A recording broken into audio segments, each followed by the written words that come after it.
o Dia Mundial de Luta contra a Tuberculose, um dia que conclama todos os brasileiros e brasileiras a perfilarem nessa causa tão importante para a vida de milhões e milhões de pessoas em todo o mundo, né, que padecem, ainda sofrem do drama da tuberculose.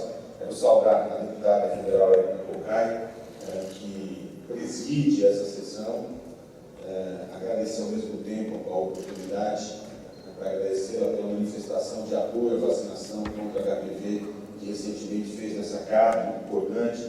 Quero saudar, apesar de ausente, o deputado Antônio Brito, que lidera essa iniciativa aqui na casa, o deputado Tarcísio Peroni, também outro batalhador pela causa da saúde. Saudar o doutor Joaquim Molina, representante da OPAS do Brasil, grande parceiro em todas as causas da saúde pública. Saudar a Betina, subsecretária municipal de saúde do Rio de Janeiro, em seu nome. Saudar todos os gestores municipais, estaduais, que têm perfilado junto ao Ministério da Saúde no enfrentamento de uma estratégia efetiva no Sistema Único de Saúde da tuberculose, com muito sucesso. Saudar o Carlos Basílio, secretário executivo do Fórum das ONGs de tuberculose. Em seu nome, saudar todos os militantes, tanto nas organizações governamentais, na universidade, enfim, nas várias frentes em que as pessoas colocam esta causa como uma causa de maior importância para a saúde do nosso país. Aproveitar a oportunidade também de saudar a Sônia Brito, nossa secretária de Vigilância e Saúde Substituta, o Dr. Cláudio Maria Brito Peçanhas, o Draulio Barreira, que é o nosso coordenador-geral do Programa Nacional de Tuberculose, enfim, companheiros que têm liderado com o Ministério da Saúde toda a estratégia de enfrentamento da tuberculose.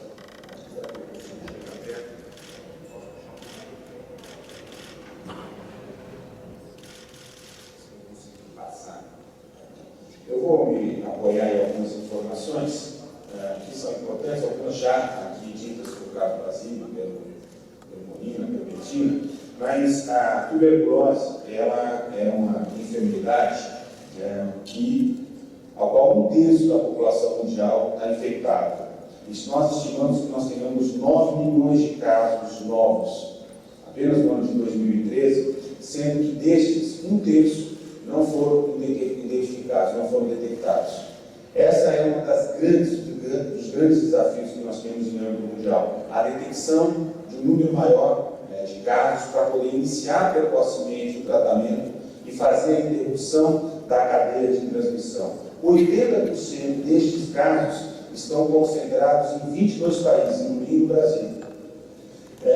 Cerca de 50% dos casos estão concentrados nos 5 países que compõem o BRICS. Então, essa é uma realidade que nos coloca, de maneira muito objetiva, como uma prioridade governamental no Brasil, mas também em outros países que têm ainda o enfrentamento da tuberculose como um grande desafio. São 1.100.000 mortes estimadas em 2012, aqui não somando as pessoas que compartilham ou que também têm HIV positivo, pessoas que vivem com HIV, 360.000 óbitos estimados em 2013, pessoas que têm comorbidade, ou seja, que têm a reinfecção pelo HIV, 300.000 casos de pessoas com resistência da bacilífera e ao objetivo do milênio traçado de redução da incidência da doença, que é, na verdade, um problema a ser enfrentado de maneira muito objetiva. No Brasil, nós estimamos, 2014, com os dados ainda não fechados, podem crescer um pouquinho, nós estimamos que deve passar um pouquinho de 70.000, mas nós temos até o momento confirmados 68.000 novos casos. Isso proporciona uma redução de 22,8% da taxa de incidência brasileira nos últimos 10 anos. E nós saímos de 43,4 casos por 100 mil habitantes para 33,5 casos. A média mundial é de 110 casos por 100 mil habitantes. Então, nós estamos num patamar diferente, distinto da média mundial, mas ainda assim nós consideramos como um grande desafio, 33,5 casos. Assim como tivemos uma redução de 22,8% na taxa de incidência, ou seja, o número de casos novos nos últimos 10 anos, Também tivemos uma importante redução no número de óbitos, da taxa de mortalidade, na casa de 20,7% nos últimos 10 anos, saindo de 2,9 para 2,3 óbitos por 100 mil. Em 2013 foram ainda cerca de 4.600 mil mortes relacionadas à tuberculose, que é a primeira causa de morte entre as doenças infecciosas em pacientes com AIDS. E em 2013, nós tivemos um percentual de cura de 72,5%.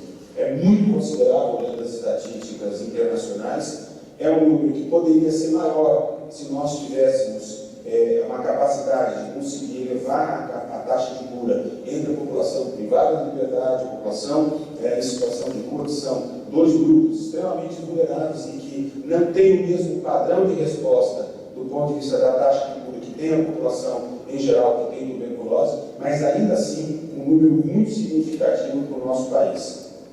A tuberculose é um dos objetivos do milênio que nós alcançamos com 3 anos de antecedência, porque os objetivos das metas era parar e reverter a tendência do conhecimento de incidência de tuberculose até 2015 e reduzir 50% a prevalência e a mortalidade por tuberculose em 2015, quando comparados a 1990. Então, 3 anos antes, o Brasil já tinha atingido as metas, o que agora nos conclama a repensar, redirecionar os desafios que nós temos em relação à possibilidade de continuar obtendo sucesso no enfrentamento da tuberculose. Aqui nós temos uma tendência circular, uma série histórica um pouquinho maior, de 1990 a 2014, que a gente vê importante redução da taxa de incidência, destacando esses últimos 10 anos, como eu disse, os 22,8%. Quando a gente observa por estados, a gente vê um padrão de grande diversidade regional, né? Com o Amazonas e o Rio de Janeiro ainda liderando de maneira bastante expressiva a taxa de incidência de casos, enquanto outros estados, principalmente aqui da região centro-oeste, né, têm uma incidência de casos muito menor. Claro que aqui nós estamos lidando com uma doença multifatorial, né? Ela tem determinantes socioeconômicos muito importantes, mas também interfere os condicionantes relacionados aos fatores ambientais, né, que se associam de forma importante nessa dimensão. Então, essa é uma realidade que pensando o país como um todo, pensando o Sistema Único de Saúde, nos obriga a analisar do ponto de vista de prioridades e também da singularidade da expressão da doença em cada região. Quando nós olhamos as capitais, um padrão também bastante desafiador nos coloca. Nós temos lá Porto Alegre, Cuiabá, Recife e Manaus liderando, né, com uma taxa de incidência acima de 90 casos por 100 mil habitantes, enquanto temos outras capitais com um padrão de distribuição da enfermidade muito diferenciado. Sendo que as capitais têm um padrão de 53,7 casos por 100 mil habitantes contra os 33 do Brasil como um todo. Isso se explica, como já foi dito aqui, pela forte determinação social, as condições de moradia, as condições de vida, né, o acúmulo de população vivendo privada de liberdade nessas cidades. Aqui eu expresso, de maneira também, uma série histórica um pouco maior, o padrão de redução da nossa mortalidade, da taxa de mortalidade no país, destacando a redução que nós temos nos últimos 10 anos, na ordem de 20%. Eu me referi algumas vezes aqui à determinação social da tuberculose, e eu quero só colocar alguns dados que explicitam isso de uma maneira mais clara, medida do ponto de vista de risco, né? Essa situação da vulnerabilidade. Entre os povos indígenas, nós temos 3 vezes mais riscos de incidência de tuberculose. Entre a população carcerária, população privada de liberdade, esse risco se eleva para 27 vezes. A população que vive com HIV positivo, 38 vezes, e a população em situação de rua, 44 vezes mais chance, né, de ter tuberculose. Então, essas são questões objetivas que nos orientam, inclusive, nas ações estratégicas muito setoriais, porque o sucesso da resposta do país e os desafios que nós ainda temos que responder, eles só se conseguirão ter êxito, continuar tendo êxito, se nós tivermos capacidade de constituir uma ampla aliança em torno de ações concretas, de vários segmentos, não apenas nossos, dos gestores, dos trabalhadores da saúde, mas também de atores que desempenham suas atividades em outras áreas da sociedade e que se associam no enfrentamento da tuberculose. Uma das coisas que mais se destaca hoje, em âmbito mundial, inclusive, é um reconhecimento, vou depois mostrar alguns exemplos, é o quanto que a experiência brasileira, além da oferta de diagnóstico e tratamento gratuito na rede pública de saúde, do Sistema Único de Saúde, né, coisa que não acontece na maior parte dos países, inclusive do BRICS, né, em que países com mais de 100 milhões de habitantes, grandes populações, que têm uma taxa de incidência muito superior ao do Brasil, exatamente porque não conseguem ofertar uma rede pública, gratuita, descentralizada, como foi bem aqui apresentado na experiência da cidade do Rio de Janeiro, e todos nós temos na nossa memória o quanto que o Rio de Janeiro, a cidade do Rio de Janeiro, liderou a incidência de tuberculose no país durante muitos anos. E hoje ele apresenta uma resposta objetiva, organizando uma rede básica, uma rede descentralizada, que enfrenta o desafio de fazer o diagnóstico precoce, o tratamento, o acompanhamento, o monitoramento, certo? A diminuição da taxa de abandono. Mas é muito importante destacar o quanto que a capacidade de incluir a dimensão da proteção social tem sido estratégica na resposta à tuberculose. O programa Bolsa Família, que beneficia famílias em situação de pobreza e de extrema pobreza, transferindo renda, trabalhando com as condicionalidades de educação e saúde, com programas complementares e o cadastro único, tem sido estratégico para que a gente possa avançar. Hoje nós temos 14 milhões e 200 mil famílias beneficiadas no Brasil, né? Em 2010, 23,8% dos casos novos de tuberculose estavam registrados no cadastro único. Em 2011, nós já levamos isso para 25%. Nós não temos os dados ainda mais recentes, mas nós não temos dúvida nenhuma, tá certo? Essa é toda a impressão, a avaliação que a equipe faz, de que houve uma ampliação importante mais recentemente da inclusão exatamente dos casos no nosso cadastro único. E 14% dos novos casos de tuberculose recebem o Bolsa Família, estratégia importante de enfrentamento. Quais são as principais estratégias de controle no Brasil? Eu já me referi um pouco, parece, nós todos que falamos tivemos oportunidade de referir, mas acho que vale a pena fazer aqui uma síntese. Primeiro, a expansão do diagnóstico. Um teste molecular rápido, com a cultura de escala universal, que proporciona para a gente cada vez mais capacidade, rapidez e eficiência, acurácia na capacidade de diagnóstico. Isso é estratégico, é importante, inclusive, para descartar outros diagnósticos diferenciais, fazer a confirmação de tuberculose e poder iniciar imediatamente o tratamento, inclusive no sentido das formas existentes. A priorização das populações mais vulneráveis por meio de ações intersetoriais. Reconhecer que o risco é diferente nos impede a traçar estratégias singulares para enfrentar essa dimensão da enfermidade. E isso também nos obriga a trabalhar cada vez mais em articulação com organizações da sociedade civil, do movimento social, da frente parlamentar, como nós estamos aqui hoje, da subcomissão de doenças relacionadas à pobreza. E isso tem feito, inclusive, que o Brasil, essa experiência, possa passar a representar um papel importantíssimo em âmbito mundial na luta de controle da tuberculose. Por exemplo, na elaboração da estratégia pós-2015, que nós deveremos ter confirmada em setembro deste ano, tá certo? Nós teremos agora a Assembleia Mundial de Saúde em maio, e depois, em setembro, nós devemos ter um programa global de tuberculose definido de uma maneira mais expressiva essa estratégia. Nós temos sido fonte de inspiração, né, de liderança de debate sobre tuberculose, de maneira muito importante junto aos demais países, inclusive inspirando com a experiência do Sistema Único de Saúde de garantir o acesso universal, a cobertura universal, a garantia do diagnóstico e do tratamento gratuito, uma resposta objetiva em relação à tuberculose.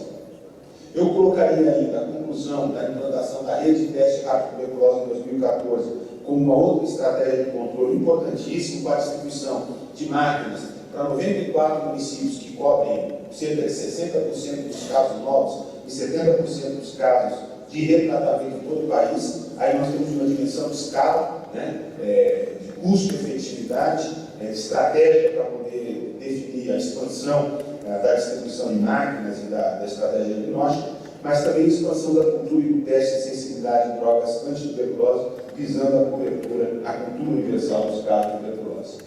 Qual que é a estratégia de eliminação de tuberculose pós-2015 que nós estamos ajudando a liderar, junto com a Organização Mundial de Saúde, queremos que se consolide?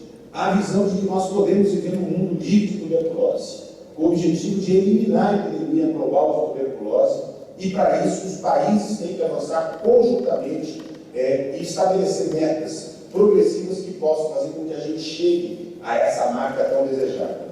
Em âmbito mundial, a estratégia é uma redução, comparado com 2015 até 2025, do número de óbitos em 75% e da incidência em 50%, o que colocaria o padrão mundial, o patamar, a meta de chegar a 55 casos para 100 mil habitantes em 2025. Como nós já estamos em 33, para nós a meta seria chegar até 2025 a um patamar nacional de 17 casos por 16, 17 casos por 100 mil habitantes.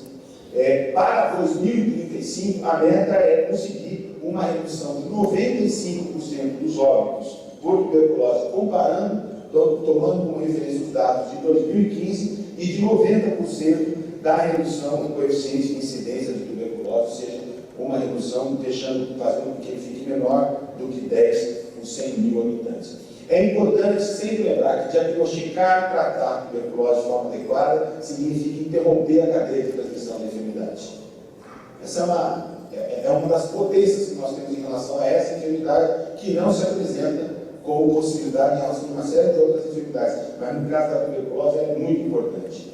O Brasil também vem liderando uma ação, junto com o BRICS. Nós tivemos aqui em Brasília, em dezembro do ano passado, a reunião, e nós lideramos uma iniciativa para a produção de medicamentos de primeira linha de distribuição para todos os países de baixa e média renda. Isso é uma ação estratégica, significa um compromisso dos 5 países do BRICS, certo? De ampliar a cobertura dos seus próprios países. Nós temos patamares distintos de incidência entre os 5 países, mas os 5 países se comprometem a ampliar a ação de controle da tuberculose em seus territórios, mas também se solidarizar com os países de baixa e média renda, no sentido de garantir, nesse esforço de controle da tuberculose no âmbito mundial, a distribuição de medicamentos para que possam ser garantidos a todas as populações que dele precisam. Em relação às vacinas, é importante esse espaço para que a gente possa esclarecer algumas questões que têm saído de forma distorcida na imprensa em relação à falta de vacina. Nós tivemos recentemente um problema mundial na produção do PPD, certo? O laboratório Instituto Dinamarquês, que produz, teve problemas na produção em todos os países do mundo, que se utilizam do PPD, teste tuberculino. Nós tivemos dificuldades já solucionadas por problemas na produção, certo? Assim como em dezembro desse ano nós passamos a ter problema no laboratório brasileiro, que há décadas produz a vacina BCG, que é a Fundação Ataulfo de Paiva, lá no Rio de Janeiro. Uma instituição centenária, certo? Tem 115 anos, se não me engano, de existência, é extremamente séria. Produz a vacina, na verdade é uma vacina que não tem disponibilidade no mercado. Puxa aqui, o outro grande laboratório que produz vacina se localiza na Índia, que tem sua produção praticamente toda comprometida já com os países que compram essa vacina, e o laboratório, a Fundação Ataulfo de Paiva, teve 2 problemas importantes que já estão sendo solucionados. Um deles, a adequação às exigências do certificado de boas práticas de produção, para se adequar à normativa da Anvisa, que está em vigência já há muito tempo. Alguns laboratórios públicos têm mais dificuldade de conseguir se fazer a adequação, mas eu tenho, inclusive, aqui, depois eu posso disponibilizar a cópia para quem quiser, um documento de 12 de fevereiro, assinado pelo Germano Gerhard Filho, que é o presidente da Fundação, em que ele alega ao Ministério da Saúde que a dificuldade de produção tem a ver com a intermitência do abastecimento, do fornecimento de água pela empresa pública que abastece a água no Rio de Janeiro, e que isso tem dificuldade. De qualquer maneira, entre 18 de março e 2 de abril, nós temos mais de 1 milhão de doses da vacina sendo entregues, aqui o cronograma, 180 mil doses no dia 18 de março, 522 mil doses no dia 31 de março e as outras 410 mil doses no dia 2, e outro lote já priorizado para análise no Instituto Nacional de Controle de Qualidade, porque essa vacina é uma vacina que precisa ser submetida a um rigoroso controle de qualidade antes do seu fornecimento. Diferente de outros produtos que saem da linha de produção e vão direto para a distribuição, certo? Neste caso específico, essa vacina, por suas características peculiares de produção, ela não pode ser disponibilizada sem que ela passe por esse rigoroso controle de qualidade, para o qual o Ministério da Saúde já solicitou prioridade e ela está sendo feita à frente de outros produtos para que possa ter regularizado essa distribuição, que obrigou algumas localidades do país a usar estoque estratégico e fazer agendamento. Não tivemos falta de vacina. O que nós tivemos foi a necessidade de fazer um uso mais racional, quer dizer, combinar um dia de vacinação, 2, 3 dias na unidade de saúde, para poder, até porque é um produto que não pode ser aberto e ser guardado para o dia seguinte, vai ser utilizado porque tem um prazo muito curto de validade, um número de doses que podem ser aplicadas. Então, com racionalidade e enfrentando esses problemas do nosso produtor nacional, né, que fornece a vacina, nós vamos regularizando a situação. Por fim, eu queria destacar, como eu tinha dito anteriormente, alguns reconhecimentos internacionais que o nosso Programa Nacional de Tuberculose, nesse esforço que não pertence só ao Ministério da Saúde, como eu disse, que é compartilhado pelas esferas de gestão do SUS, pelos municípios, pelos estados, por várias áreas do governo, pela sociedade que nos coloca, mas aqui a gente vê a manifestação do Programa Global de Tuberculose, que diz, destaca: finalmente vamos reconhecer o enorme papel desempenhado pelo Brasil, país que liderou as missões das Nações Unidas em Genebra na elaboração da resolução aprovada pelo Conselho Executivo em janeiro passado. Com uma carta encaminhada por Ban Ki-moon, secretário-geral da ONU, para a presidenta Dilma, ou esse artigo publicado no The Lancet, que diz que o Brasil tem uma incidência de mortalidade por tuberculose que vem caindo dramaticamente nos últimos anos e que é considerado um modelo para outros países quanto ao acesso universal às ações de proteção social em larga escala e ao compromisso político para as mudanças necessárias que levem ao controle e à eliminação da tuberculose. Eu quero finalizar a minha apresentação agradecendo a deputada Érica Cocai, essa casa pela oportunidade, a todos aqui presentes, para reafirmar o compromisso do governo federal, do governo da presidenta Dilma, do Ministério da Saúde, com o controle e com o combate da tuberculose. Este compromisso político que hoje é reconhecido internacionalmente, que faz com que objetivamente o nosso país tenha avançado, mas que ainda nos desafia a enfrentar uma série de dificuldades, uma série de novos desafios, para que a gente possa tornar realidade, no mais curto espaço de tempo, aquelas metas que estão sendo colocadas em âmbito mundial para 2025 e 2035, mas que nós podemos antecipar e muito em nosso país, e inclusive transmitir, repartir, compartilhar essas tecnologias no campo da gestão, no campo do cuidado, no campo da organização e da proteção social com outros países nesse Dia Mundial de Enfrentamento da Tuberculose. Muito obrigado.